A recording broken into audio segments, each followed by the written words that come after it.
Bonjour à tous. Avec ce podcast, on plonge au cœur de la mode belge. On échange avec des experts, des passionnés et on soulève deux questions. Que se passe-t-il dans la mode au-delà des images parfaites véhiculées par les réseaux sociaux ? Et puis, quels sont tous ces métiers qui constituent ce secteur si riche et dynamique ? Je m'appelle Astrid. En mijn naam is Lien. Ensemble, nous sommes derrière le podcast We Love Belgian Brands, le premier podcast qui parle de la mode belge. Alors voilà, tous les jeudis sortiront un épisode et une semaine sur deux en français et en néerlandais. Au creux de vos oreilles, on parle vrai, on raconte ce qu'est la réalité. Le but de chaque discussion, apprendre, échanger, inspirer. Belle écoute!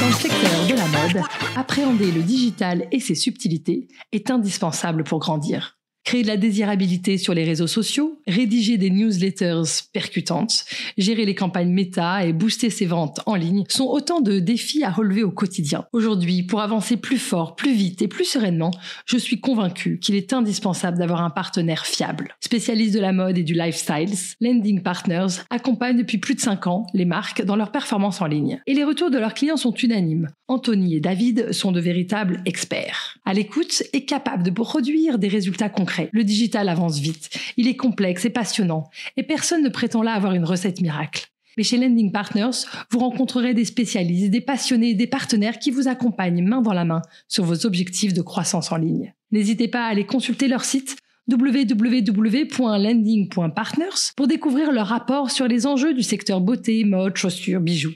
Je suis très heureuse d'avoir Lending Partners à nos côtés et je les remercie de soutenir We Love Belgian Brands. Et maintenant, place à l'épisode.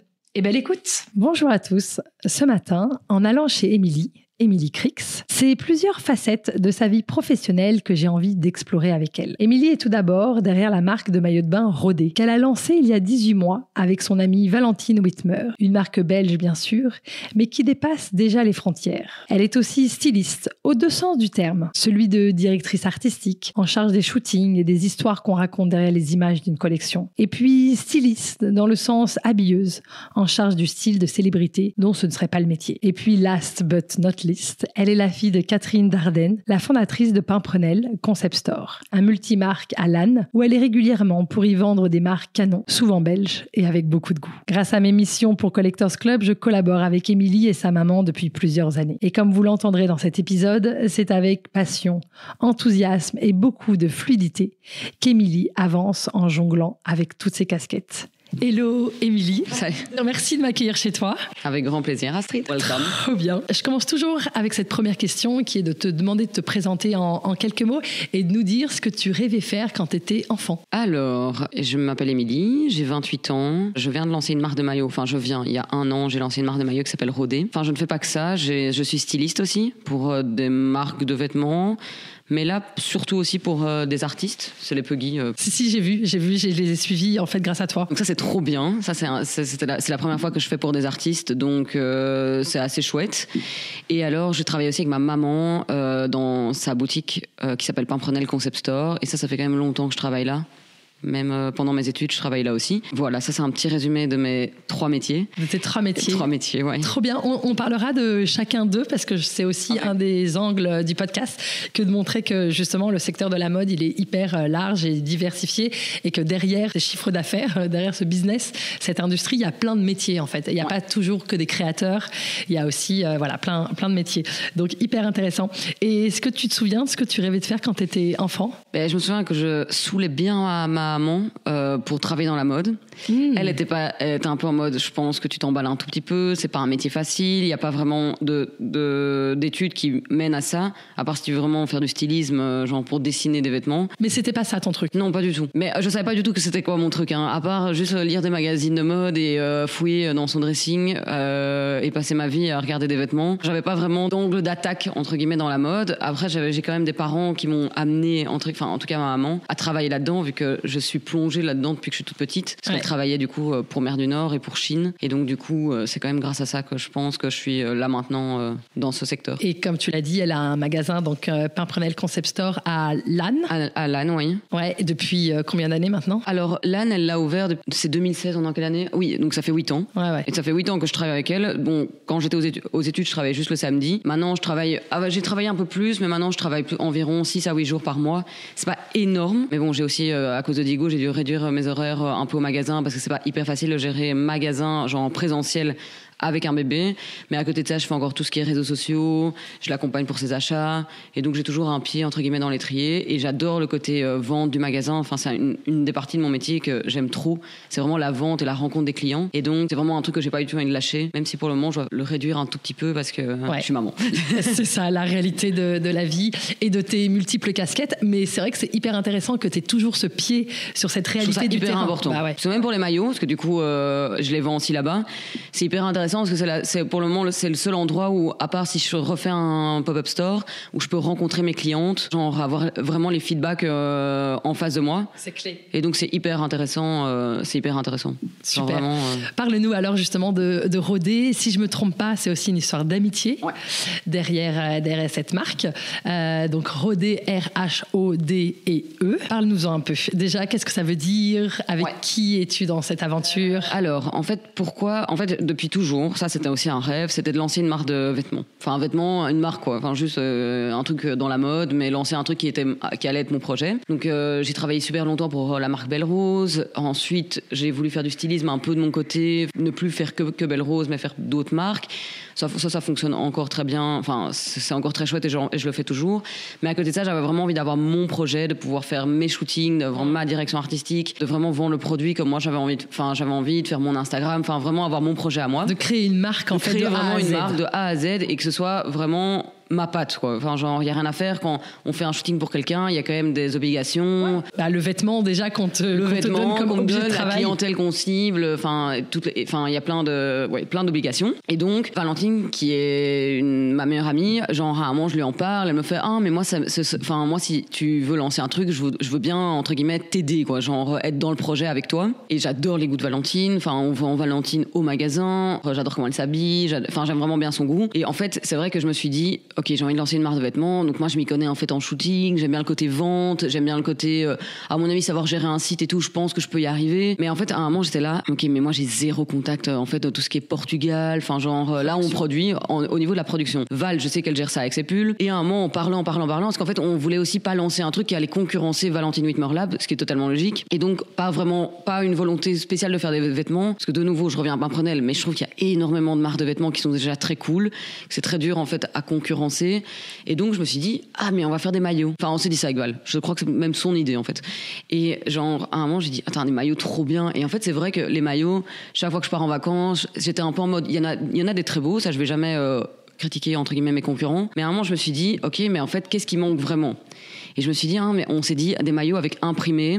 Enfin, genre vraiment un truc qu'on peut tout le temps en trouver, quoi. Et là, elle m'a dit oui, c'est vrai. Enfin, genre vraiment. Enfin, donc on s'est dit ok, on va créer nos propres imprimés pour qu'ils soient entre guillemets uniques et on va se lancer dans le maillot. En fait, ça a été entre guillemets assez vite. Enfin, l'idée nous est venue, on s'est directement lancé. Elle a contacté des agents en Portugal et donc on a une usine de production. Bon, après le truc où ça a pris un peu de temps dans le lancement, c'est c'était en plein Covid. Enfin, en fait, l'idée a vraiment mûri pendant le Covid et c'était trop bien parce qu'en fait, c'était au moment où moi j'étais fou. Enfin, j'ai travaillé 3 jours chez Pimprenel, 3 jours chez Belle Rose, donc j'avais vraiment pas le temps de penser à avoir une marque. Et en fait, pendant le Covid, ça m'a permis aussi de me lancer, de me poser, de savoir un peu vers où je voulais aller, avec l'aide de Val, bien sûr. Et en fait, toute l'idée a mûri pendant le Covid. Et donc, on s'est lancé. Bon, on s'est lancé quand même longtemps après, au final, 2 ans après. Mais en fait, on était une minima. Enfin, on est toujours une petite marque, mais on commençait la marque. Donc, les usines de production, il y avait déjà énormément de retard. Donc, ça a pris énormément de retard pour faire notre production.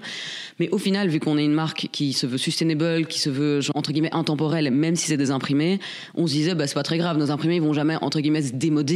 Vu que en fait on suit pas une tendance, on suit rien du tout, et donc en fait on les a lancés 2 ans après, et donc voilà. Genre, c'est comme ça qu'est né en fait Rodé. Et l'idée c'était en effet d'arriver avec des maillots de bain imprimés, des imprimés exclusifs, des imprimés que vous-même vous feriez. On crée nous-mêmes. En fait, on se base, donc on se dit une collection. Là, on avait commencé sur la collection Les Îles. On était inspirés parce que Val, elle va tout le temps à Ibiza. Moi, j'avais été à Lanzarote, je trouvais ça incroyable. Et donc, on s'est dit, mais les îles, ça peut être un bon fil conducteur pour la première. Ça fait penser effectivement aussi au côté maillot de bain, parce que on pense souvent à vacances, et donc on s'est dit ok, c'est bien, c'est pas mal, on va se lancer avec ça. Et donc le but était de faire des imprimés. Pourquoi ? Parce que moi j'adore les imprimés, mais souvent les imprimés qu'on trouve, c'est pas facile parce que c'est aussi beaucoup de liberty ou des petits pois ou des lignes. Donc on a voulu vraiment créer nos imprimés, les faire un peu plus grands. Un truc plus graphique, quoi. Voilà, plus graphique. C'était vraiment ça l'idée. Super de raconter l'histoire de Rodé et l'angle aussi qui vous permettait de vous lancer aussi un peu quand vous voulez, entre guillemets. C'était aussi de privilégier une distribution uniquement en ligne. Oui, mais en fait, bien sûr, on a des minimums qui sont quand même pas petits parce que c'est on est dans une vraie belle usine, on est au Portugal. Mais le truc, c'est qu'on n'a quand même pas assez de quantité que pour proposer la marque à des revendeurs. À des revendeurs, ce qui est pas facile avec ces maillots, c'est il y a beaucoup de tailles, il y a beaucoup de... Donc en fait, il faudrait produire vraiment beaucoup. Et surtout, moi, j'ai en plus envie d'être une marque... On a tout financé nous-mêmes. Enfin, ça n'a pas coûté non plus super méga cher. Il fallait financer un site. On a dû financer, bien sûr, la personne qui nous a aidé à faire les imprimés. Et ensuite, il fallait payer la production. Après un shooting, oui, mais entre guillemets, ça se limite à ça. Et je me suis beaucoup inspirée d'un livre que j'ai lu qui s'appelle DNVB, les Digital Native Brands. Et donc, en fait, il y en a beaucoup qui sont lancés comme ça. Balzac, pour qui j'ai fait aussi beaucoup de stylisme. Et donc, genre Chrysoline, qui est super méga inspirante, m'avait quand même expliqué qu'au début, on se lance comme ça, c'est plus facile, il y a moins de risques aussi. Et après, on grandit, mais que la distribution reste, entre guillemets, sous nos mains. Ouais. Et en fait, c'est pas mal parce qu'en fait, ça donne, tout est entre guillemets sous contrôle. Aussi toujours contrôler la distribution, l'image. Voilà, exactement ça que je voulais dire. Je pense que c'est important. C'est important. Après, pour les maillots, j'avoue que c'est pas non plus le plus facile parce que les gens veulent beaucoup essayer. Ouais. Ce qui est logique. Je le dis pas. Et c'est pour ça qu'on essaie en fait aussi de développer en fait des pop-up stores. Et moi, l'idée, ce que je veux en fait à long terme, c'est que une fois que j'ai fait un pop-up à Bruxelles, là, on a fait un premier pop-up à Bruxelles.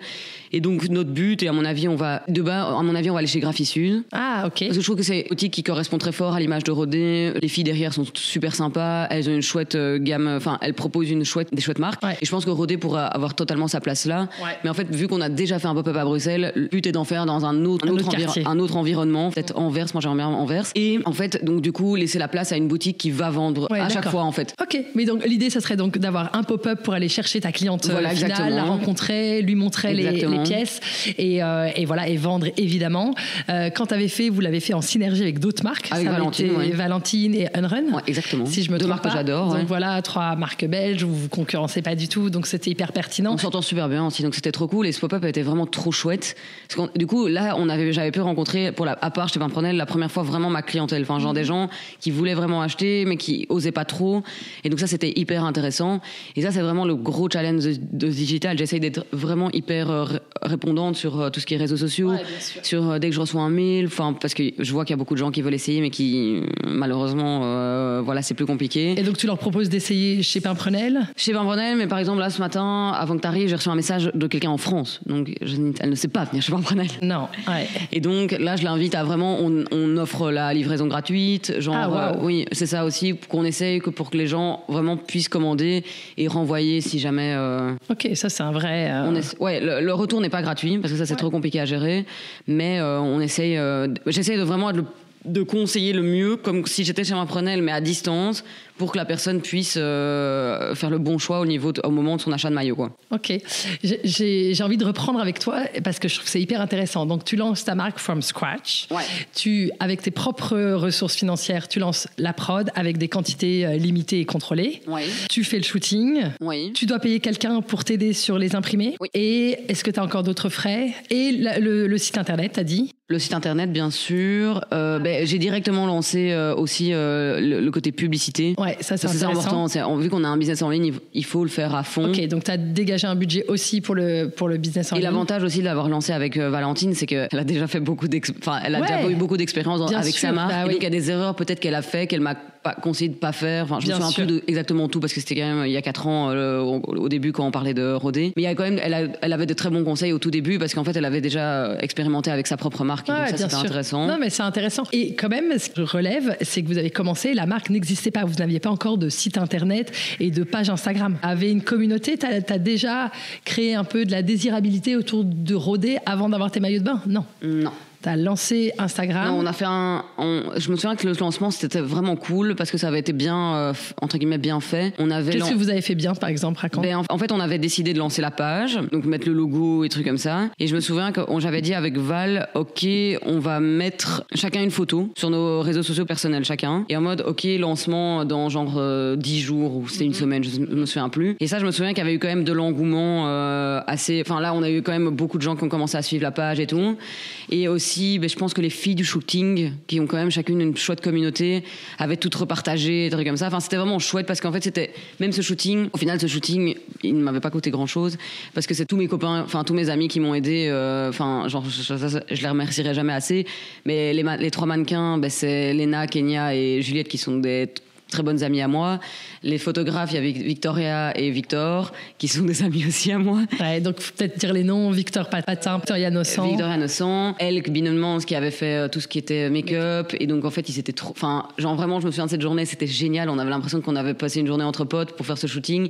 Et c'était trop marrant parce que moi, c'était vraiment... La marque allait bientôt sortir, donc j'étais trop contente.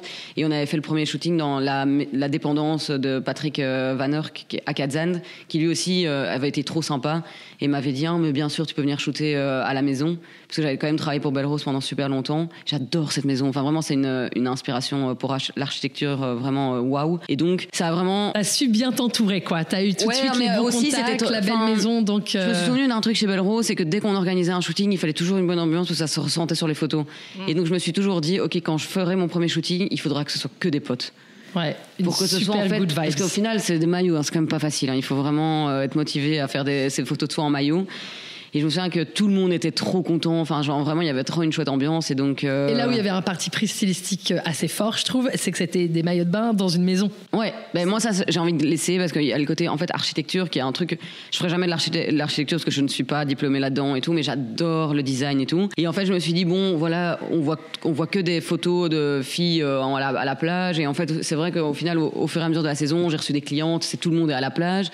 Mais je me suis dit, en fait, on va faire le shooting dans une maison parce que j'adore le côté archi. Ouais, ça, je trouve que c'était un parti pris assez fort. Et le but est de faire ça chaque année, en fait. Okay. De trouver une belle maison et de refaire des photos dans une belle maison à chaque fois pour parler un peu de la maison, pour voir le lien un peu à l'architecture. Et voilà. Ouais, c'est cool. Ouais, ça fait partie maintenant de l'ADN de la marque. Et des références et des sujets sur lesquels vous pouvez communiquer comme un vrai pilier. Exactement. De com. Moi, c'est super important. Donc, genre vraiment, l'archi. Ouais. Cool. Dans les milestones, les moments clés, donc tu dirais quand même, j'imagine, ce shooting.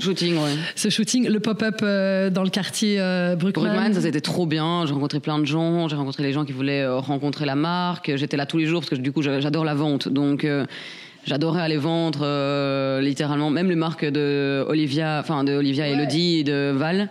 Genre, moi, ça me dérangeait pas du tout, j'aimais trop, enfin, j'étais trop dans mon élément. T'as aussi eu pas mal de parutions presse. Ouais, ça, trop bien aussi. Ça, tu t'es aussi entouré? On avait fait non, pas spécialement, en fait, ça. En fait, on avait créé ça, c'est de l'expérience de Val qui m'avait quand même conseillé de vraiment bien faire un communiqué de presse. Donc c'est vrai qu'on a lancé le communiqué de presse. Après j'avais quelques contacts d'office. Donc j'ai envoyé directement et en fait c'est trop bien. Mais tout le groupe Venture, ils ont fait une parution. Ah ouais, t'as vraiment eu. Ouais, donc ça c'était vraiment trop bien. Ouais, je pense qu'on a une petite dizaine parutions. Ouais, pour une marque qui vient de se lancer, c'est énorme. Hein. C'est quand même complètement incroyable. Et il y a quoi d'autre? Est-ce qu'il y a d'autres moments clés auxquels moi je pense pas? Et pendant que tu réfléchis, je me permets. Il y en a un, mais qui du coup sera un moment clé.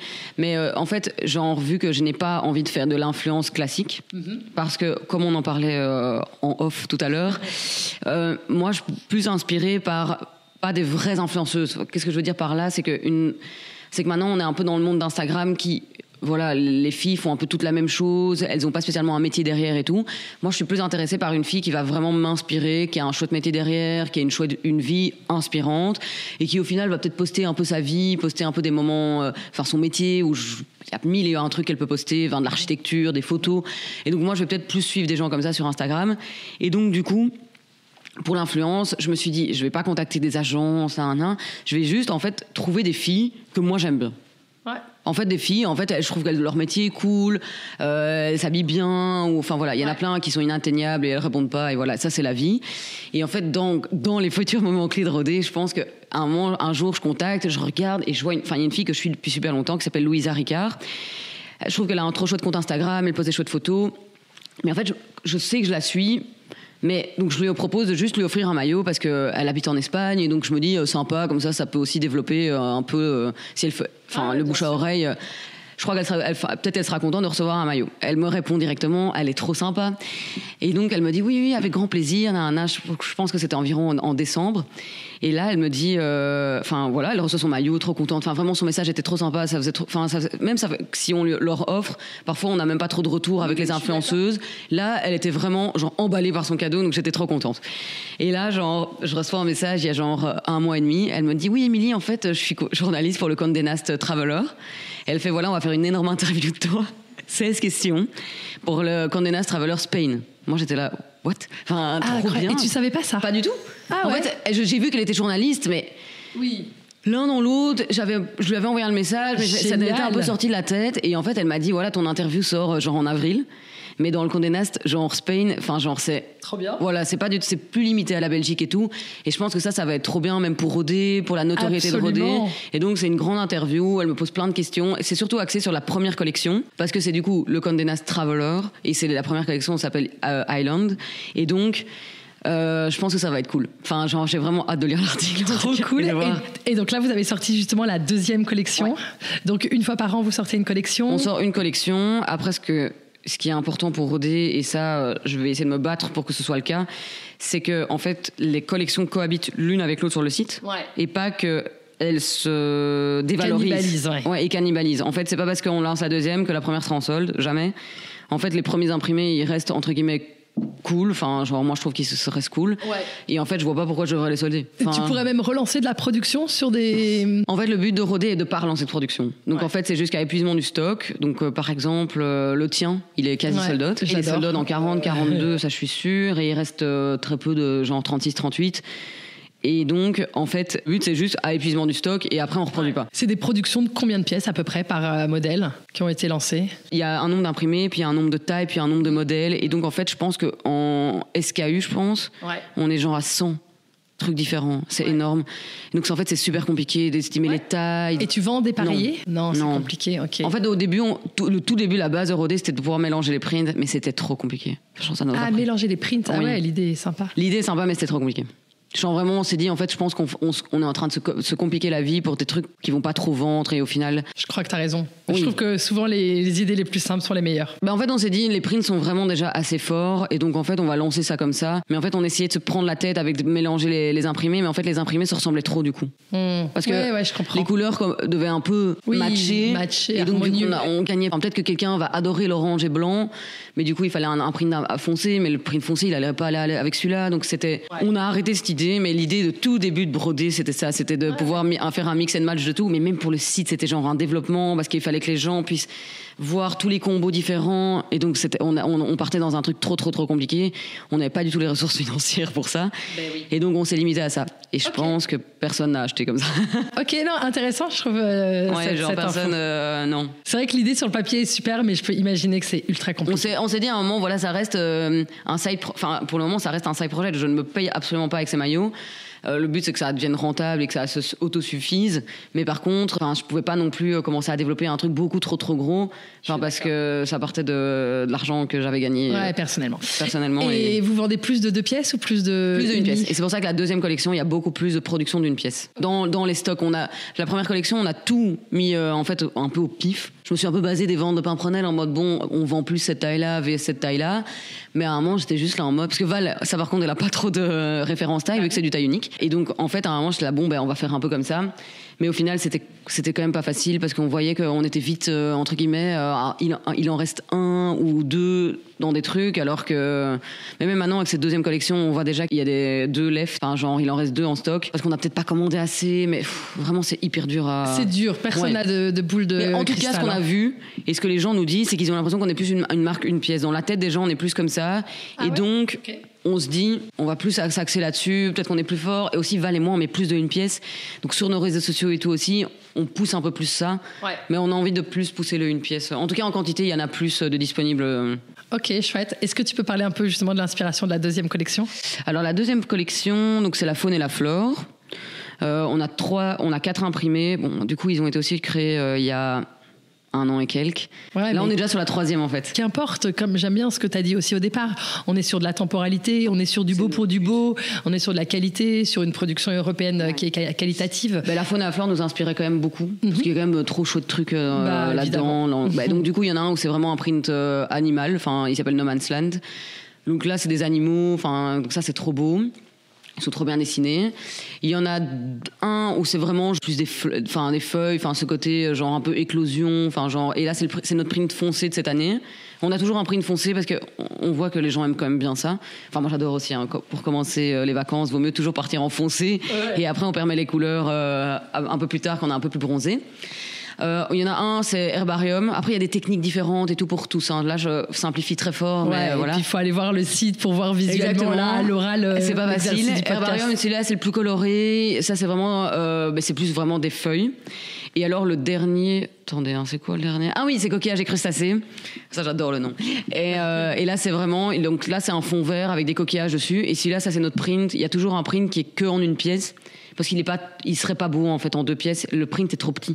Okay. Donc par exemple sur un triangle il y aurait vite fait 3 coquillages et ça c'est pas le plus beau. Et c'est pas beau. Non. Ok, super intéressant. Est-ce qu'il y a d'autres choses que tu as envie de partager ou de raconter sur l'aventure Rodé ? Bon, en tout cas, j'invite évidemment tout le monde à suivre votre page Instagram pour voir un peu l'univers de marque. Ce parti pris stylistique très fort du shooting. C'est ça qui est trop bien avec sa marque, c'est qu'on peut faire vraiment tout soi-même, quoi. De l'Instagram, les newsletters, tout, je fais tout moi-même. Et donc voilà. Et Val fait vraiment le côté production. Et je pense qu'on est très complémentaires aussi là-dessus. Génial. Parce qu'en fait, on se marche pas l'une sur l'autre. Je pense que si je dois donner un conseil à quelqu'un pour lancer sa marque, ou n'importe quoi en fait, bien sûr. Chacun son côté et on n'empiète pas sur... Non, et on a confiance sur t'as la tâche, c'est toi qui la gères de A à Z et je te fais confiance et je mets pas mon grain de sel, quoi. Exactement. Absolument. J'aime bien parler avec ce podcast des différents métiers qui se cachent et donc dans le secteur, et tu l'as dit toi-même, tu as plusieurs casquettes. Je me permets d'ailleurs de définir, parce que tu l'as dit plusieurs fois, ce que c'est que le métier de styliste, parce qu'il y a 2 métiers un peu avec le même mot, ce qui peut être parfois pas très clair, et ce qui est exactement ce que tu fais, aussi bien le côté styliste, c'est-à-dire, j'ai envie de dire, directrice artistique sur des shootings, c'est-à-dire que tu as accompagné une marque dans le choix du lieu, le choix du mannequin, le styling, c'est-à-dire vraiment les combinaisons, les looks qui vont être shootés, et puis la coordination avec le photographe et les équipes, et les équipes, voilà, donc maquillage, choisir vraiment le style. T'as raison, aussi maquillage, organiser aussi, qu'il y ait de quoi manger et s'alimenter, donc faire en sorte que le shooting se passe super bien. Et puis il y a la deuxième casquette styliste qui est d'habiller des gens, d'habiller, et c'est ce que tu fais avec ce groupe de musique. Est-ce que tu peux nous en dire un peu plus sur ce métier de styliste ? Alors du coup, comment j'ai commencé à faire ce métier ? En fait, je n'avais pas fini mes études, je me souviens très bien. Je travaillais, comme je l'avais dit au tout début, chez Pimprenel. Et comme d'habitude, comme dit aussi avant, je voulais travailler dans la mode, mais j'étais pas, à part travailler avec ma maman, je faisais pas encore grand chose. Sauf que j'ai fait mes études du coup à l'EFEC. Le gros avantage de l'EFEC, c'est clairement les stages. Vraiment, c'est les stages, c'est une possibilité de faire des stages et voilà. Et donc, je me souviens très bien qu'un jour, vous voyez que sur Belle Rose, ils avaient besoin d'un assistant styliste. Donc là, je réponds à l'annonce, mais c'était tu vois ça sur une annonce ? Oui, genre sur Facebook, parce que je suivais une personne qui était sur le shooting. Et donc du coup, moi, je réponds directement, et je dis j'y vais. Mais pas payé. Vraiment, j'avais 2 soirées, je me souviens très bien, j'avais 17 ans. Et je me dis quand même, je vais me lever les 2 fois et je vais aller faire tout ce shooting. Donc là, je rencontre directeur de la marque, parce qu'il était sur le shooting en fait. Je m'entends trop bien avec lui, il s'appelle Mathieu. Donc stage non rémunéré. C'est même pas un stage, c'était de juste aller accompagner un shooting, aider. Pas rémunérer et aider. Et moi, je me suis dit, ok, peut-être que ça va me mettre enfin, Belle Rose, c'est quand même une grosse marque belge, mais ça va mettre, en fait, entre guillemets, une patte un peu dans l'entreprise, quoi. Ouais. Donc là, je m'entends trop bien avec lui. J'avoue qu'il est hyper sympa. Enfin, genre, vraiment, tout se passe bien. Et là, il me dit, le jour où tu veux faire un stage, tu m'appelles. Trop bien, il y a des stages à l'EFEC, sauf que le stage à l'EFEC arrive vraiment longtemps après. Donc là, je vais voir mes professeurs et je leur dis, bon, cet été, je pars pas trop en vacances, donc j'aimerais bien faire un stage dans une entreprise. Est-ce que c'est possible? Parce qu'il faut les espèces de dérogations pour être assuré. Une convention de stage. Bon, le truc, c'est qu'il n'y avait pas de stage organisé par l'EFEC. Et donc là, je me lance, ils me disent, ok, on va voir, et je fais, oui, mais s'il vous plaît, parce que ça pourrait vraiment m'aider dans mon truc professionnel. C'est vraiment une expérience. Donc, à la limite, je les supplie, ils me donnent cette convention. Et là, j'appelle Mathieu et je fais, Mathieu, est-ce que je peux faire un stage chez toi pendant 1 mois? Il fait, bah oui, avec grand plaisir, Trop bien. Donc trop bien. Donc là, c'est mon premier stage chez Belle Rose qui se passe super bien. Je pense que j'en refais un petit, je sais plus trop quand. Et en fait, là, je rencontre une de mes grandes amies maintenant, Betty. Et là, je la rencontre et bon, voilà, mon stage se fait. Et en fait, je sais pas comment. Ah si, je sais comment. En fait, elle me suivait sur Pimprenel. Et donc, en fait, le Pimprenel, le but, c'est de faire des looks du jour. De faire vraiment que des looks, et tous les jours faire un look. D'ailleurs, je dois poster le mien après. Pour montrer toute la collection. Enfin, chez Pimprenel, il y a énormément de vêtements. Et donc, ça permet aussi aux gens de voir un peu comment les vêtements peuvent être portés. Et là, elle me dit, bon, ce que tu fais sur Pimprenel, tu sais clairement le faire sur un site, non? Et pas toi, donc sur une mannequin. Ouais. Et je lui dis, oui, ok.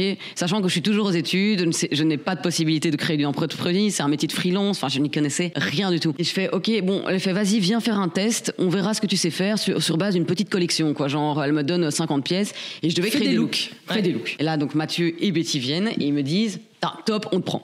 Moi en mode, ok, comment je vais faire? Donc là, j'ai dû appeler un comptable, mais je savais pas du tout par où commencer, je savais pas du tout quoi faire. Enfin, genre, donc j'ai dû me lancer dans ce truc-là. En fait, bon, en mode, on va créer une entreprise, enfin, un freelancing, en freelance, et voilà. Et donc en fait, je commence comme ça. Et là, je travaille en fait au final pendant 3 ans. Au final, au début, je faisais juste les looks, je choisissais pas les mannequins et tout. Mais au fur et à mesure, ils m'ont donné de plus en plus de responsabilités, toujours sous leur contrôle. Bon, ça m'a appris énormément de trucs de travailler chez Belle Rose, aussi pour tout ce qui est la DA et trucs comme ça, parce qu'en fait, à un moment, ils m'ont donné aussi parfois des shootings en mode, vas-y, débrouille-toi, on doit faire ça. Tu nous proposes un projet et après, on te valide ou on te valide pas. Si tu fais n'importe quoi, on te dira que c'est pas bien, mais par contre, on te laisse la possibilité de le faire. Et donc, j'ai travaillé pendant 3 ans sur Belle Rose. Au final, à la fin, quand je suis partie, je faisais pas l'enfant, j'ai jamais fait l'enfant, la femme, l'homme, tout l'e-commerce, et je faisais plein de shootings aussi, des shootings dans des maisons où il fallait choisir des lieux, il fallait trouver un lieu, faire des petites capsules. On est parti à Lanzarote, enfin vraiment trop bien, quoi. On a fait vraiment plein de trucs et je choisissais en fait là beaucoup donc les vêtements, je choisissais souvent les mannequins, toujours avec leur validation, hein, mais donc du coup ils me laissaient la possibilité de faire beaucoup de choses. Et le online de Belle Rose a explosé aussi pendant cette période-là. Ouais, mais ça, je pense que, enfin vraiment, l'équipe qui était derrière, elle était hallucinante. Et donc en fait, c'est vrai que ça a décollé dans le sens où moi j'avais de plus en plus de travail. Et donc du coup, j'ai aussi appris énormément de choses sur la réalité du e-commerce. Sur la réalité d'un e-commerce. Et c'est pour ça que je me suis dit à un moment, je vais lancer ça aussi, parce qu'en fait, je voyais comment ça fonctionnait. Je le gérais pas chez Belle Rose. Betty était en mode beaucoup plus le côté aussi derrière l'e-commerce. Mais elle m'a appris énormément de trucs, genre savoir comment on shoot bien un vêtement. Enfin, tout de A à Z pour, entre guillemets, poster mettre une collection en ligne. Et moi, pour avoir travaillé avec toi, je trouve que c'est une anecdote qui explique bien, en fait, ton métier. On a travaillé ensemble, donc, pour la marque Collectors Club, où on avait cette idée de faire un shooting à Paris. Et je me souviens que tu devais choisir des pièces de la collection pour faire les looks et les silhouettes qu'on emmènerait à Paris. Bah, il y avait plein de trucs, mais toi, tu connaissais un peu la collection et tu avais cette idée qu'il te fallait absolument les jeans. Et ils n'étaient pas là. Ah bah, Émilie, s'il te plaît, il y a d'autres trucs, quoi. Vas-y, il y a des pulls, il y a des robes.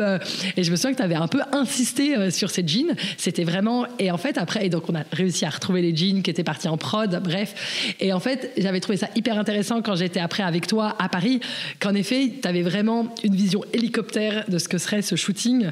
Et moi, j'avais pas du tout ça. Et j'avais pas du tout cet œil-là. Et en fait, toi, tu avais vraiment cette idée de la vibe, de la fille, de l'attitude. Et donc, du coup, tu voulais pas du tout qu'elle ait une robe dans Paris. Tu voulais qu'elle ait un jean et un blazer. Tu avais vraiment cette histoire-là que tu racontais. Et je trouve que c'est vraiment ça, ton job de styliste. C'est vraiment comment je vais venir raconter une histoire à partir de vêtements. Et c'est vraiment cette proposition artistique et stylistique que tout le monde n'a pas, quoi. Et ça, c'est vraiment grâce à Belle Rose, parce qu'en fait, on avait des collections genre de 300 pièces. Et en fait, je me souviens, c'était aussi le job de Victoria, parce qu'elle gère Victoria Nosson, qui est aussi une très grande amie à moi maintenant.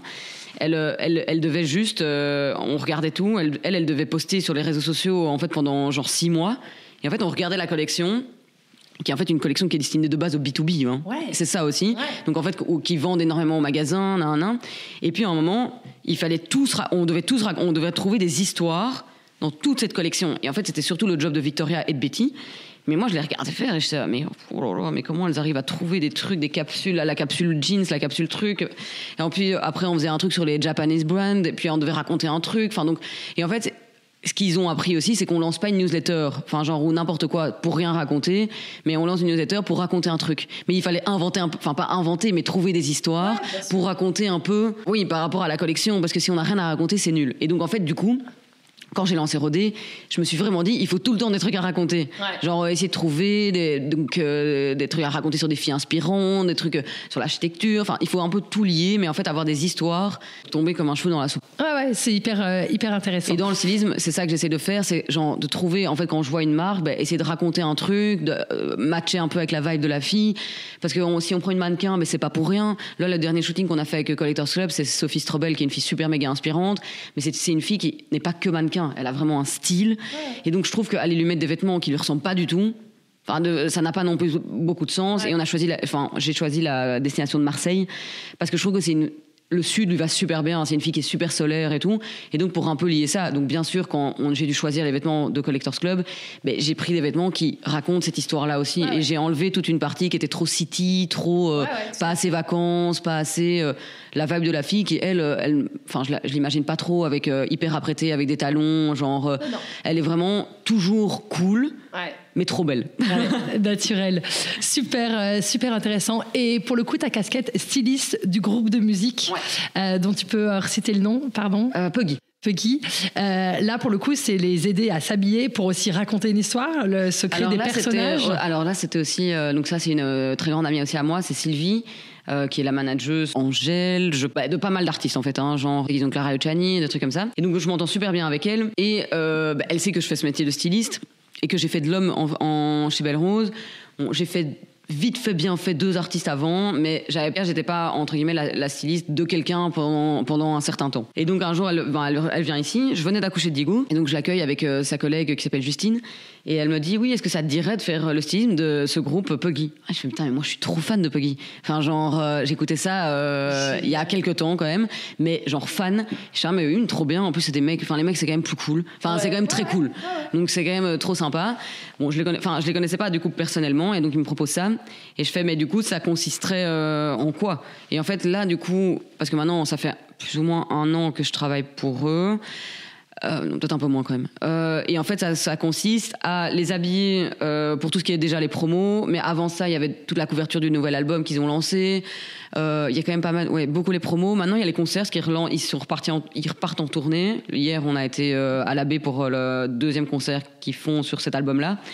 Et donc, par exemple, là, c'est moi qui les avais habillés. Et du coup, tu dois te mettre en contact avec les marques, leur trouver des silhouettes, des looks. On a commencé, parce qu'en fait, du coup, ça, c'est des artistes qui reviennent. Donc en fait, comment on a fait, j'ai regardé un peu comment ils étaient habillés avant. Bon, c'était il y a longtemps, hein, leur dernier album.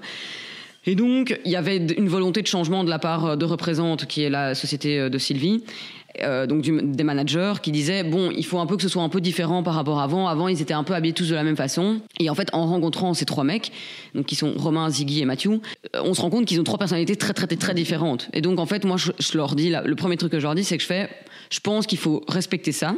Et de pas les mettre habillés de la même façon. Donc il faut rester dans leur style. Bon, Mathieu, il aime bien les trucs un peu plus classiques, des marques comme Sandro, des marques comme Uniqlo, il adore aussi. Des marques en fait où c'est beau, c'est qualitatif, mais c'est Romain maintenant, c'est après avec le temps qu'on arrive aussi à découvrir leur style, hein, parce qu'en fait c'est pas entre guillemets inné chez eux de base. Romain, il a un style un peu plus casual, il aime bien les marques un peu plus sportives, genre le magasin Réservoir Shop, sa référence, genre ils ont des trop chouettes marques. Donc lui, marque un peu moins connue, mais en fait qui propose des vêtements aussi qualitatifs, un peu de couleur, mais pas trop non plus. Et alors Ziggy, je trouve que il est celui qui est le plus mode entre guillemets. Donc lui, on arrive à vraiment un peu plus aller vers des trucs vraiment plus mode. Ça lui va super bien. Mais donc 3 styles très différents, mais donc c'est ça qui est trop cool. Et donc là, comment on fonctionne? Donc au début, c'était on a commencé par leur faire une petite garde-robe. juste créer une garde-robe pour avoir juste des bases, parce qu'aller contacter les marques et leur dire bonjour, j'ai besoin de t-shirt blanc, non, enfin à un moment on va juste leur acheter des trucs qui sont, et donc on a commencé par quoi? C'était trop marrant, c'était une journée stylisme avec chacun d'eux dans Bruxelles, sauf que parfois je faisais les mêmes magasins, donc les gens ont dû vraiment se dire qu'est-ce que je foutais, mais c'était en fait on a fait une journée, j'ai fait une journée avec Romain, une journée avec Ziggy, j'avais sélectionné et Mathieu, et j'ai sélectionné en fait les boutiques pour chacun selon ce que j'avais vu d'eux. Et pour pas non plus leur faire perdre du temps, parce que ils ont pas que ça, enfin entre guillemets ils ont pas que ça à faire. C'est pas du tout leur main business de s'habiller, donc eux ils disent, enfin c'est vraiment des artistes quoi, donc ils ont besoin de ça parce que c'est important maintenant. Mais au final, voilà. Oui. Et donc j'avais sélectionné genre 3-4 boutiques pour chacun à Bruxelles. Et j'avais un peu un budget, et donc j'ai été faire du shopping avec eux. Trop bien, c'est cool. Et vraiment les conseiller dans la boutique pour que ce soit efficace, ça allait vite, mais une paire de chaussures. Donc on est parti avec une base. Donc après ils ont été chez Ikea, ils ont été chacun s'acheter un petit portant pour avoir en fait dans leur studio chacun leur vêtements de travail quoi. Leur vêtements de travail. Et donc dès qu'il y avait un truc genre parce qu'ils ont énormément de promos, ils ont énormément de trucs. Ouais. En fait, on sait pas toujours avoir la possibilité d'aller. Enfin, quand par exemple c'est les soldes dans les marques, ils ont pas de vêtements dispo, et donc en fait ils devaient quand même avoir des vêtements. Et donc après ça, quelques marques qui ont fait des sponsorships, et donc ça c'était trop bien aussi, des prêts ou parfois des trucs que je renvoyais. Donc ça trop chouette, mais au final c'est entre achat, gifting de marque et prêt, et en fait on arrive à faire un peu une garde-robe. En tout cas, ce qui est intéressant, c'est de respecter chacun leur identité et de raconter une histoire. Moi je crois que c'était vraiment une volonté de ça, et en fait ça qui est trop cool, c'est en fait genre vraiment moi mon but c'est pas c'est vraiment c'est pas des déguisés quoi. Voilà exactement. Et en fait il y a des chanteurs où c'est vraiment des tenues où ils pourraient pas mettre ça dans la vraie vie, mais je trouve ça trop bien parce que ça va dans leur identité. Mais ce que moi j'adore avec Puggy, c'est qu'ils sont hyper méga authentiques, et que quand hier j'étais à leur concert, je me disais attends, ça faisait quand même longtemps qu'on n'avait pas vraiment c'est vraiment des musiciens. Genre je voyais Ziggy qui nous tape un truc à la batterie, c'est vraiment impressionnant. Mathieu il a une voix par contre quand on fait les réunions stylisme, il chante tout le temps, et en fait on voit que c'est vraiment sa voix, le mec chante vraiment trop bien. Et maintenant un peu dans l'ère de maintenant, on entend qu'il y a beaucoup d'artistes où c'est plus trop ça, et moi c'est ce que j'adore avec eux, c'est que c'est vraiment, ils sont authentiques. Et donc je me suis dit ok, et c'est ce que j'ai proposé. Donc du coup quand j'ai fait les premiers moodboards pour présenter au management, j'ai dit je pense que voilà vers quoi on devrait tendre pour leur donner quand même un style mode, que je cherche quand même un tout petit peu à quelque chose, mais il faut quand même respecter en fait le fait qu'ils doivent être vraiment à l'aise. Et en fait, au-delà de ça, c'est que vu que c'est des vrais musiciens, et ça c'est super important. Genre hier c'était leur premier truc, leur deuxième concert, mais il y a énormément de trucs que je dois prendre en compte. Par exemple, ils doivent tous avoir des trucs pour mettre une ceinture, parce qu'ils doivent accrocher énormément de trucs, tous des trucs que je savais pas du tout. Des éléments techniques. Vient me trouver en mode la veste était trop cool, mais par contre elle fait trop de bruit avec la tirette. Donc j'étais à la limite de devoir la scotcher. Donc c'est tous des trucs à prendre en compte, où en fait on fait pas trop ce qu'on veut non plus. Genre ils sont très chauds aussi, vu qu'ils se dépensent énormément sur scène, donc il faut toujours avoir le t-shirt très cool aussi, parce qu'en fait ils s'enlèvent un moment tout. Et donc en fait il y a énormément de trucs à prendre en compte, et ça c'est quand même trop bien. Et ce qui est trop chouette avec eux aussi, c'est qu'ils sont hyper humains, et donc en fait je suis en contact direct avec eux trois, et c'est moi qui parle avec eux. Et en fait après, je dois aller chez eux parce qu'il y a un truc pour Taratata qui passera en mai. Du coup, je vais les habiller pour ça. Génial. Super, hyper intéressant. Tu veux nous parler vite fait aussi de ta casquette Pimprenel Concept Store? Alors, ma casquette Pimprenel, donc ça fait super longtemps. Donc ça, c'est une boutique multimarque de prêt-à-porter moyen, haut de gamme, qui vend des fringues, des marques de prêt-à-porter. Et donc Collectors Club, et c'est comme ça qu'on se connaît. Absolument. Et des chaussures et de l'accessoires. Et vous y vendez du Rodé, du Valentine Whitmer, du Collectors Club. En fait, on adore les marques belges. C'est aussi important parce que c'est notre pays. Il faut aussi de vendre des marques du pays. C'est ta maman qui fait vraiment les achats, tu l'accompagnes là-dedans. Ma maman est vraiment la tête pensante de Pimprenel. Ça, je vais jamais la court-circuiter. Voilà, jamais. C'est vraiment son magasin. Et moi, je travaille là-bas parce que, vraiment, c'est aussi grâce à elle que j'ai toute cette expérience mode. Ouais. Et comme je l'ai dit au début, c'est tellement important de rester sur le terrain, de rencontrer les clientes et moi j'adore la vente, vraiment. Je travaille encore un samedi sur 2, même avec Diego. J'adore ça, et j'ai pas du tout envie que ça saute, parce que quand je sors d'un samedi, après, si je fais vraiment une mauvaise journée, je suis de mauvaise humeur. Mais par contre, avoir vu plein de gens la journée et tout, je trouve ça encore trop cool, et je trouve ça super méga important. Et donc, moi je fais clairement le côté vente et le côté réseaux sociaux, et qui en fait les réseaux sociaux, c'est simplement parce que c'est une boutique multimarque et que c'est pas le main business de créer des shootings et des trucs comme ça, parce que entre guillemets. Mais tu fais des looks looks sur toi. Voilà, des looks sur soi, pour, en fait, qui est un peu, c'est un peu l'ambiance de Pimprenel, et en fait de pouvoir le faire un peu tous les jours. Et je pense que ça donne envie de combiner, tu vois, c'est des inspirations de combinaison. En fait, c'est vraiment notre patte réseaux sociaux, quoi. Genre, on fonctionne comme ça, je pense que les gens aiment bien, et du coup, j'en poste un par jour, 5 fois semaine, et donc ça permet au final de quasi présenter toute la collection. Sur les réseaux sociaux et de les présenter d'une certaine façon. Ma maman arrive de temps en temps à faire un look, mais bon, elle le fait pas beaucoup. J'aimerais bien qu'elle le fasse le plus, parce que les gens aiment bien aussi voir des looks sur elle. Mais en fait, c'est vraiment l'âme, enfin pas l'âme, mais c'est vraiment comme ça qu'on est connu sur les réseaux sociaux, quoi. Ouais, bien sûr. Et du coup, les gens viennent parce qu'ils ont vu ce look mardi dernier ou jeudi. C'est ça. Ça, il y a quand même. Enfin, moi, je le vois, c'est qu'il y a beaucoup de gens qui disent ça, j'ai bien aimé ce que t'as posté et tout. Donc ça, c'est quand même toujours trop cool quand les gens viennent grâce à ça. Ça veut dire que ça a fonctionné. Et ça, c'est vrai. Bah oui, donc du coup, c'est. Et en fait, au final, ce que j'adore aussi, c'est que, bien sûr, moi, j'ai mon propre style. Enfin, genre, je m'habille d'une certaine façon, mais ça ne plaît pas à tout le monde. Et ce qui est trop bien avec Pimprenel, et ce qui m'a, à mon avis, apporté beaucoup dans mon stylisme, c'est que ma maman, elle fait des choix, mais qui sont des choix aussi de notre clientèle. Enfin, genre, on doit s'adapter aussi à notre clientèle. Donc, elle achète toujours du beau. Genre, je trouve que tout est beau. Par contre, tout n'est pas mon style. Mais donc, par exemple, si moi je faisais les achats, je pense que tout serait grand et large. Mais ce qui est, à un moment, il faut aussi s'adapter aussi aux toutes les femmes qui viennent. C'est parce que c'est la moyenne, entre guillemets, la moyenne d'âge des gens qui achètent n'est pas mon âge, c'est un peu plus âgé. Et ce qui est trop cool grâce à ça, c'est qu'en fait, je dois faire des looks tous les jours sur base de trucs que parfois moi j'aurais pas acheté, mais que je dois marier d'une certaine façon pour le présenter à la clientèle.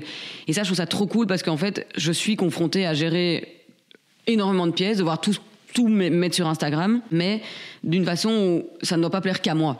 Ouais, mais là où je pense que tu le fais bien, et c'est à mon avis aussi bien dans le stylisme. Mais c'est grâce à Pimprenel que je sais faire ça, et je pense que c'est ça, grâce à ça que du coup je sais faire du stylisme, c'est de présenter une collection avec un look que je trouve beau, mais qui n'est pas toujours mon style, et ça c'est super important. Non, et puis le beau, qu'est-ce que ça veut dire ? C'est toujours évidemment subjectif, on n'a pas forcément la même silhouette, mais ce que tu apportes, à mon avis, c'est vraiment de la modernité. C'est quelque chose qu'on a envie maintenant. Oui, mais ça, je pense que c'est aussi ma maman qui l'apporte énormément dans son choix de marque, parce que je trouve que, et ça sincèrement, je vais lui laisser, elle a toujours un peu une longueur d'avance. Enfin, si elle me montre une paire de chaussures, j'étais là, mais c'est quoi ces chaussures ? Là, on fait les collections et je vois qu'elles sont partout. Là, limite, j'ai envie de me l'acheter. Mais c'est parce que moi, je suis trop encore... Mais elle, c'est impressionnant. Genre, elle a toujours, dans la mode, elle a toujours eu un peu cette... Genre les ballerines. Genre les ballerines sont maintenant de nouveau hyper à la mode. La fois passée, genre, je crois que je lui dis il y a 2 ans en mode Berck. Et là, je suis avec des ballerines aux pieds. Donc... elle a un œil qui est sincèrement, genre, au final, c'est ça qui est trop cool avec elle. C'est qu'en fait, elle continue à aller voir plein de marques, à parler, à s'intéresser, à voir les magazines, aller sur les réseaux sociaux. Bon, après, elle sait pas faire grand-chose sur les réseaux sociaux, mais au final, elle a quand même un œil à l'avance. Et donc, du coup, même moi, pour mon métier de styliste, c'est hyper important de garder cette relation, entre guillemets, de Pimprenel, parce que je vois des trucs, entre guillemets, un peu à l'avance, et ça, je trouve ça trop cool. C'est génial. Super, écoute, c'était passionnant. On parle dans ce podcast de mode belge. Qu'est-ce que ça signifie pour toi ? Les mots-clés, qu'est-ce que c'est pour toi la mode belge ? Est-ce que tu trouves que Rodé, c'est une marque belge ? Oui, c'est une marque belge. J'adore la Belgique, donc sincèrement, je vais pas... Après, j'ai pas envie d'être une marque belgo-belge. C'est pas la même chose, mais j'ai envie d'être une marque qui, directement, pense qu'elle peut aller, entre guillemets, traverser ses frontières. Parce qu'il faut pas oublier que la Belgique, c'est un mini-pays. Que donc, du coup, on se limite un tout petit peu si on reste trop ancré en Belgique. Mais d'ailleurs, quand on parle un peu plus de digital, de publicité, j'ai demandé directement à ceux qui gèrent ça. L'année passée, on était très fort axé sur la Belgique, et là, on a ouvert les frontières. Donc, on commence à faire la publicité en France, et on a commencé à targeter la Hollande aussi, parce qu'en fait, on voyait qu'on avait beaucoup d'intérêt. On a énormément d'intérêt en Flandre qu'en Wallonie pour Rodé. Donc ça, c'était un truc qui était important. Genre, je pense que parce que ça plaît plus à quelqu'un, enfin à la Flandre, entre guillemets. On a eu des commandes à Anvers. Donc ça, trop cool. Enfin, moi, je suis trop contente parce que c'est vrai que je trouve qu'en Flandre, il y a vraiment le côté mode hyper développé. Ouais, hyper développé et cool. Vraiment, j'adore le style de beaucoup de personnes flamandes. Donc ça, j'adore. Et donc, on a décidé de se développer comme ça. Donc oui, c'est une marque belge dans le sens où la Belgique est super méga importante pour moi. Mais après, j'ai pas envie de me définir que comme ça. Dans le sens où et qu'est-ce que ça veut dire alors du coup pour toi ? Donc on est belge parce que en effet, on est 2 filles belges. Ouais, c'est ça. Est-ce qu'il y a d'autres éléments pour toi ? Au niveau de ce qu'on vend en marque belge, on peut voir un style qui est parfois un peu commun. Et c'est le style un peu genre pantalon très bien coupé, évasé, genre des silhouettes très colorées aussi. Donc ça, je trouve que il y a ce côté-là dans la mode belge, assez large. De large. Ouais, de large cool. Après, je suis pas sûre que voit d'autres points communs entre guillemets. J'ai envie que ça se développe de plus en plus, que la mode devienne plus un pilier du pays, encore plus, parce que je trouve que ça l'est pas encore méga fort. Je trouve que c'est pas facile de se développer en Belgique avec une marque. En fait, c'est ça le truc, c'est que je pense que si Rodé était lancé aux États-Unis, il y aurait quand même beaucoup plus d'opportunités. Et je le vois même dans mon métier de styliste. En fait, j'ai dû à un moment un peu le stopper. Enfin, ça m'a fait un peu peur à un moment parce que quand je faisais Balzac, par exemple, il y a un moment où j'ai dû entre guillemets dire un peu stop parce qu'avec mon truc de maman, ça devenait ingérable parce que je devais partir une semaine à Marseille ou dans le sud de la France. Et donc, en fait, j'ai quand même été pas mal de fois contactée par des marques françaises, pouvoir à des moments à devoir dire non parce que c'est trop loin, et c'est trop compliqué. Et qu'en fait, je vois que la Belgique, il n'y a pas encore... T'aimerais qu'il y ait plus d'opportunités en Belgique. D'opportunités en Belgique. Et je le sais parce que, genre, par exemple, mon amie Kenya Raphaël, qui est cette designeuse, elle me le dit aussi, elle me dit, c'est pas facile. En Belgique, c'est plus dur de se développer que si on était en France. Il y a plus d'artistes, il y a plus de tout. Bah oui. Et donc, voilà, moi, j'adore que Rodé soit une marque belge. Ça restera une marque belge. Je suis belge, j'adore la Belgique. Mais par contre, ça doit de développement à l'international. Voilà, envie de vraiment ça. Envie d'opportunités à travers les frontières. Je suis trop contente avec ce truc du Condé Nast parce qu'en fait, ça sort un peu. On a eu un tout petit peu de presse française, mais c'est quand même, la presse française est très dure aussi à atteindre. On a eu Elle France, un truc dans les nouvelles marques de maillots, et on a eu le Cosmopolitan, un petit encart avec un pack shot de Rodé. Donc ça, c'était trop bien, mais moi, j'ai envie que on soit un peu plus présent, entre guillemets. Qu'il y ait d'autres opportunités ailleurs que la Belgique, quoi. Ouais, je comprends. J'ai vraiment peur de ce côté marque belgo-belge et d'être connu qu'en Belgique et à un moment de saturer en Belgique parce que le problème, c'est qu'à un moment, tout le monde aura un maillot Rodé, mais vu que mon côté intemporalité et tout, le but est que si maintenant t'en as peut-être un, t'as pas spécialement envie de la deuxième collection. Et donc, du coup, moi, j'ai besoin d'avoir des nouvelles clientes et ces nouvelles clientes, je peux les trouver en France, en Espagne, en Hollande, en tout cas, déjà commencer par l'Europe. Et après, vraiment... Allez, s'agrandir, quoi. Super. Eh ben, c'était passionnant tout ce que tu as pu nous raconter. Ma dernière question, c'est qui, justement, dans ce secteur de la mode belge, tu trouves inspirant et tu souhaiterais écouter à mon micro? T'as ce truc de production, les Initials LA, des trucs comme ça qui sont donc basés à Anvers. Ouais. Moi, je les avais rencontrés pour un moment, leur proposer, mais quand j'ai arrêté chez Belle Rose et que je voulais un peu faire pour d'autres marques, je les avais contactés. Des boîtes de prod. Boîtes de prod qui font un peu toute cette organisation de shooting, en fait, derrière. Comme Villa Eugénie, c'est ça. Initial LA. Ouais. Trop bonne idée. Ça, c'est une amie à moi aussi. Elle s'appelle Sanaïd Coster et elle travaille, en fait, sur toute l'organisation de défilés pour Villa Eugénie et tout. Je crois que son métier est vraiment super méga inspirant. Ah, ça pourrait être une bonne idée. Et ça, je trouve ça vraiment cool. Et elle est vraiment trop sympa. Trop bien. Ouais. On aime bien les gens sympas, c'est cool. Moi, j'aime bien les gens sympas. Et c'est ça aussi en Belgique, c'est que je trouve qu'on est vraiment sympa. En deuxième personne, je dirais Mélissa Bouls, qui est une fille que j'ai rencontrée. Elle a acheté en fait un maillot Rodé, sa maman aussi, et sa maman est une bonne cliente au magasin.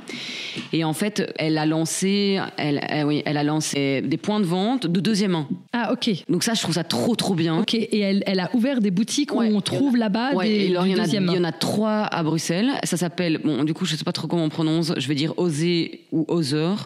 O-Z-E-R. Et ça, je trouve ça trop stylé parce qu'en fait, voilà, pour tous les gens qui veulent pas faire Vinted, qui veulent pas. Tu viens lui déposer des vêtements et c'est ce que je vais faire là maintenant. Je vais lui déposer en fait des vêtements en fait que je ne mets plus et tu gagnes de l'argent là-dessus. Exactement.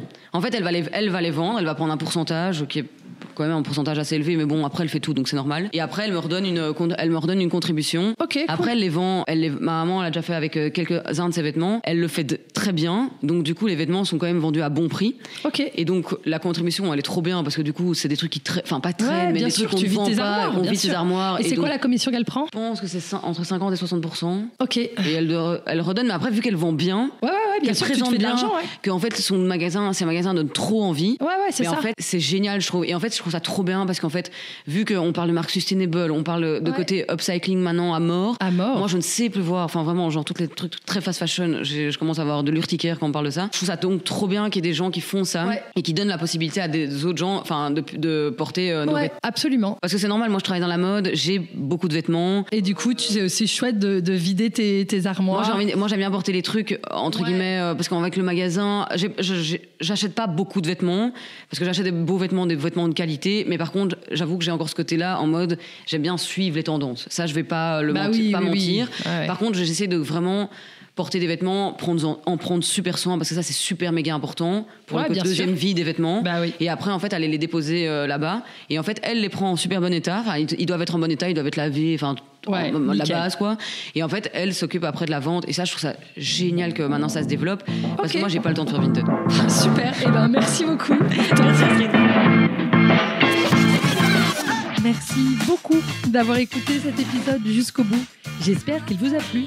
Et si c'est le cas, je vous invite à le partager et à le noter de 5 étoiles. Ensemble, diffusons les histoires inspirantes et les conseils précieux des entrepreneurs qui constituent la mode belge. Et si vous voulez en savoir plus, rejoignez-nous sur Instagram, WeLoveBelgianBrands_podcast et aussi sur LinkedIn sous les pages Astrid.Lefebvre et Lindegram.